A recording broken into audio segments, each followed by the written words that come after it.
वळत पुढच्या बातमीकडे महाराष्ट्राचे सामाजिक न्याय मंत्री शिंदे सेनेचे मुख्य प्रवक्ते संजय शिरसाट यांना आयकर विभागाने नोटीस बजावलेली आहे। गेल्या 5 वर्षांमध्ये म्हणजे 2019 ते 2024 या दरम्यान त्यांची संपत्ती सुमारे 31 कोटी रुपयांनी वाढली आहे। एवढी रक्कम कुठून आली याबद्दलचे स्पष्टीकरण आयकर विभागाने मागवलेले आहे। स्वतः शिरसाट यांनीच ही माहिती दिली। दरम्यान शिरसाट यांनी 2019 ते 2024 यामध्ये निवडणुकीत दाखल केलेल्या प्रतिज्ञापत्रातला तपशील हाती लागलेला आहे। या तपशिलामध्ये शिरसाट यांच्या पत्नीकडे 19.7 कोटी रुपयांची रिअल इस्टेट मालमत्ता, फ्लॅट आणि जमिनीचा समावेश असल्याचा उल्लेख आहे। तर संजय शिरसाट यांना आयकर विभागाने आता नोटीस बजावलेली आहे। गेल्या 5 वर्षांमध्ये म्हणजे 2019 ते 2024 या दरम्यान त्यांची संपत्ती सुमारे 31 कोटी रुपयांनी वाढलेली आहे आणि एवढी रक्कम नेमकी आली कुठून याबद्दलचं आता स्पष्टीकरण आयकर विभागाच्या मार्फत मागवण्यात आलेलं आहे। स्वतः शिरसाट यांनीच ही माहिती दिली। दरम्यान शिरसाट यांनी 2019 ते 2024 मध्ये निवडणुकीत दाखल केलेल्या प्रतिज्ञापत्रातला तपशील सुद्धा हाती लागलेला आहे। अधिकची माहिती जाणून घेऊयात। राहुल कुलकर्णी आपल्या सोबत आहेत। राहुल, संजय शिरसाट यांच्या सुद्धा अडचणीत कुठेतरी वाढ होताना पाहायला मिळते। आयकर विभागाने नोटीस बजावलेली आहे, एकंदरीत काय घडामोड?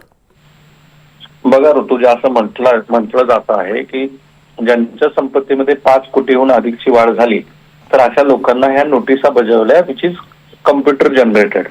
पण जर समजा तसं असेल तर मग सगळ्याच आमदारांना तशा बजावल्या गेल्यात का हे बघायला लागेल, कारण बऱ्याच जणांच्या संपत्तीमध्ये मोठी वाढ झालेली दिसते। आता संजय शिरसाट यांचं 2014, 2019 आणि 2024 या तिन्ही निवडणुकीचं शपथपत्र आपल्याकडे आहे।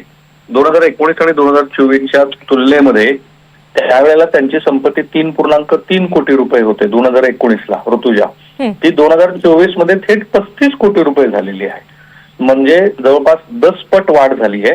आता हे प्राप्तिकर विभागाला थोडंसं असं वाटलं की बाबा काय इतका मोठा कसा फरक पडला, तर आपण त्या शपथपत्राचं पण नंतर तपशीलवार विवेचन केलं तर लक्षात आलं की 2019 मध्ये संजय शिरसाट यांचं उत्पन्न 44 ते 45 लाख रुपये आहे। हे साधारणपणे 2020-21 पर्यंत असंच राहिलं।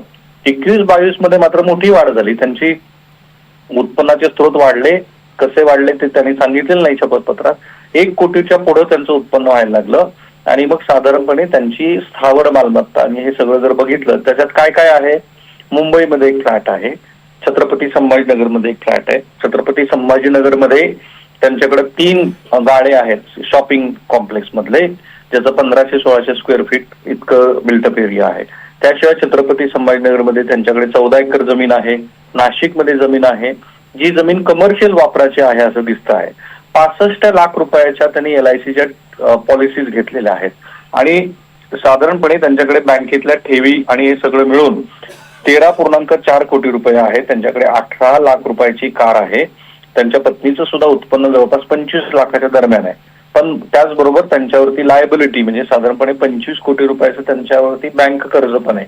आता ही जी एक्सपोनेन्शियल ग्रोथ आहे त्या ग्रोथमुळे म्हणजे 3.3 कोटीवरून थेट 35 ते 39 कोटी लाख रुपये, ज्याच्यामध्ये 44 लाख रुपये रोख रक्कम आहे त्यांच्या बँक खात्यामध्ये, तर हे कुठेतरी प्राप्तिकर खात्याच्या नजरेत आलं आहे असं म्हणतात आणि म्हणून त्यांना प्राप्तिकर खात्याने नोटीस बजावलेली आहे। अगदी धन्यवाद सविस्तर माहितीसाठी।